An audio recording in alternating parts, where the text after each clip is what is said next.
So when you are tasked with doing defense and you have a security incident that you need to investigate, your investigation is really only going to be as good as the recency, relevance, and fidelity of the artifacts that you're able to collect. So when something happens, you need to get information as soon as possible, and you need to know where to look. So my name is Matt Benyo. I work on the Jamf Threat Labs team with Jaren and Sal, who spoke this morning. And also I'm joined by Stuart. Stuart had a last-minute emergency. He wasn't able to make it. So we've captured his soul and embedded it within this keynote where he will exist for many, many years. Thanks, Matt. In our work at Jamf, we specialize in writing detections for macOS. So Jamf, as a company, we make other products, obviously, other than the Jamf Protect macOS detections that we do. And these products enable teams to remediate and respond to the detections that we actually deliver to them. But really, the response, other than things that we're immediately blocking, is really up to the customers or whoever they've outsourced that responsibility to. And in many organizations, whoever is at the console, that responsibility has been outsourced to them. So as we know, in many cases in organizations, especially smaller organizations, admins are tasked with security responsibilities.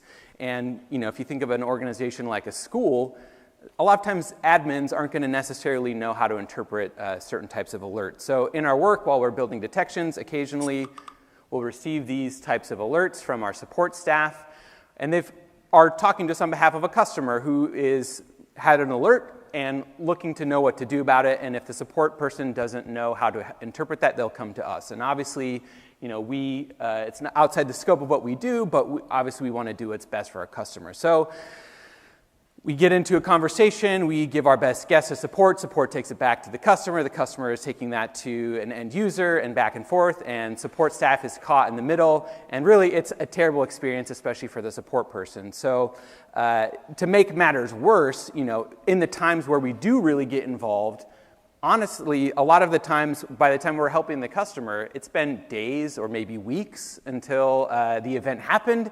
And so the quality of the data we're able to get back is very low. And obviously, the customer doesn't always understand how those limitations work either. So we decided to take matters into our own hands and went looking for solutions. So one of the first things we found was a tool built by CrowdStrike called Automactic. And these are some of the modules that they have. We took a lot of inspiration from those modules. But one of the drawbacks was it was built in Python. And since Python is no longer natively installed in systems, we felt like we needed to iterate on what they had done. We also found another tool called Venator. It's an open source Swift project from Richie Cyrus. Richie was actually my inspiration for getting into blue teaming when I met him at the first Objective by the Sea. When he initially made it, he was at SpectreOps, now at Apple, and unfortunately it hadn't been updated in quite some time. Ideally, what we were looking for was something lightweight that could be installed on endpoints and be on standby for an automatic on-demand execution and collection at the moment our detections were being fired. This would minimize unnecessary collection and accumulation of data, but would also ensure the freshest possible snapshot of the system for instant response and investigation. We mentioned that we wanted something native and didn't involve installing something like Python on every system. We also wanted to make sure it was performant, A, because the faster it runs, the fresher the data is, and B, it would be an added bonus to be able to run it in the background with no apparent system slowdown for the user. So it's fast, it's maintainable, it's native, and it gives us the most access to built-in APIs that allow us to really customize exactly the data we wanted to collect and analyze.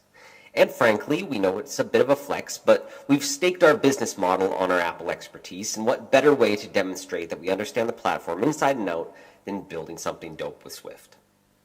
So we created Aftermath. Aftermath is a Swift-based open source IR framework designed to capture all the artifacts that are necessary to a proper investigation. Then, subsequently, to analyze the relevant data to determine the threat vector used as well as how we can best remediate the threat. So Aftermath has two primary components. The first is the collection side. So Aftermath runs on the endpoint and collects as many cool and useful things as we could think of. And then second is the analysis. So for the most part, getting a bunch of data is the easy part. And we wanted to make it easier, especially for less experienced teams, to extract meaning from that data. And we also know that even for teams that are more experienced, it can be really time-consuming to make sense of a bunch of data that you've collected. So we have taken it a step further. So for the collection piece, we feel that our collection feature is really robust. We've got about a dozen modules that are broken into their own classes. So we have things like we gather persistence. We also look for process information of currently running processes. We do a lot of unified log searching. And we also collect browser data. And then beyond that, we also collect, do a system recon, which we'll talk about in a moment. And then we collect some more general artifacts on the system. So one of those more general artifacts would be something like the TCC database. We capture a copy of the TCC database. And having that gives us the ability to check out all of the apps and the services that have been requested and granted special permissions on the system. We collect relevant browser information like history and downloads to be able to determine potentially where the threat originated. This can help you discover how the threat landed on the host machine. So say we have user's browser history, in this case from Firefox. We can see the user went to ponzi.com/downloads, then had to Google help I'm infected, ended up at Objective-C's website on the products page. It must have worked because less than half an hour later, they Googled how to thank Objective-C, and then looks like became a Patreon subscriber. So what we could do after we have this information is potentially visit this website. We could simply just copy and paste it and put it into the browser and visit it to see what it is. And in this case, it's a potentially unwanted program called Ponzi. So in my opinion, one of the most useful pieces is the collection of methods that we've dubbed System Recon. So System Recon is a feature that tells administrators and security professionals a lot of useful information like XProtect versions, airdrop status, firewall, system integrity protection, as well as things like file vault being enabled, screen sharing. A lot of those things that you would check, we gather that all in one place, including things like environment variables. So once we have all of this data, both in raw and lightly parsed form, we pivot to analysis. So analysis is typically performed on a different machine than the victims. We will gather the relevant information, we can put it through an MDM or simply extract it, and then bring it to a host machine for analysis. This brings us to what we get in the end, which is a storyline that tells us the entire story of the malware. So what is this story for a new piece of malware? So say we were just a user and we wanted to download Final Cut Pro to make some overproduced TikTok video. But at the same time, we don't want to drop the $300 it costs to buy a license, so instead we elect to pirate it. Not an uncommon thing to do, and also not uncommon to get a bad case of malware while you're at it. So we navigate over to Pirate Bay, like it's 2010, and find a slick, cracked version of it. We download this using something like Transmission. We mount the disk image that it arrives on our disk with, and then inside that is the application, and we go ahead and install it. Little did we know, we got owned.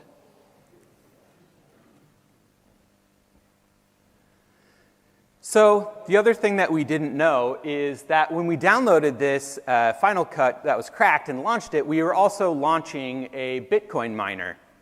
And this is a very sneaky piece of malware that we encountered. We found that this Bitcoin miner, when your fans fired up, if you went to the activity monitor to check what was going on, it would actually kill the miner, so you wouldn't be able to find it.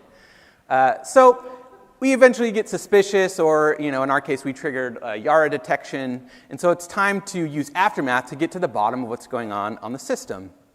So we can either do this straight from the terminal, or we can actually use an MDM. So to take a brief detour into MDM land, there are actually some really cool advantages of using MDM for this. Obviously, we can use this to scale it out. So this doesn't have to be used with Jamf products. This is an open source tool. So a lot of these pieces are available in different products as well. But the idea is you would have this running on your different endpoints, and you can essentially automate the triggering and collection of this thing. So for example, if you run it from terminal, you're going to need full disk access. But the cool thing is if you trigger this from an MDM, you actually run with the privilege of the MDM, and so none of that stuff is required. So just to show a brief demo of how this can kind of fit together, let's say for example, we're just running like a reverse shell on a victim machine. So the reverse shell runs. It's going to trigger a detection in Jamf Protect. That detection then puts this computer within a remediation group within the MDM, as you'll see here in a moment. Sorry, switching to that tab. So it's in this remediation group, which kicks off the running of Aftermath immediately upon this detection.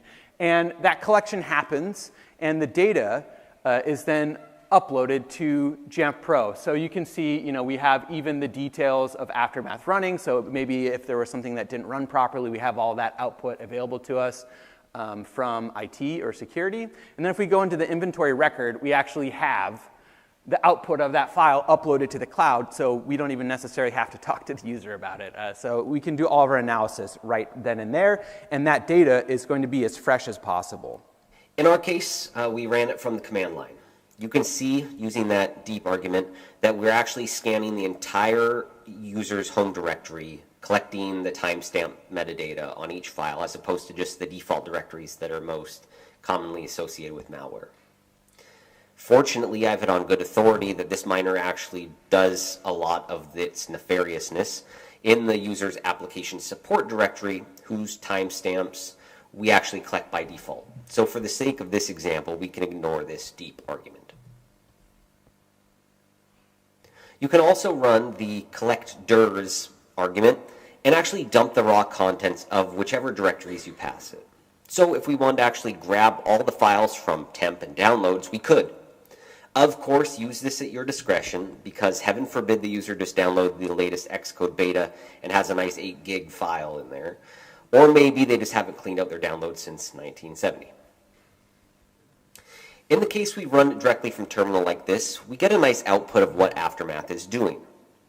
We can fast forward through some of this, so we can actually get to what I think is one of the coolest parts.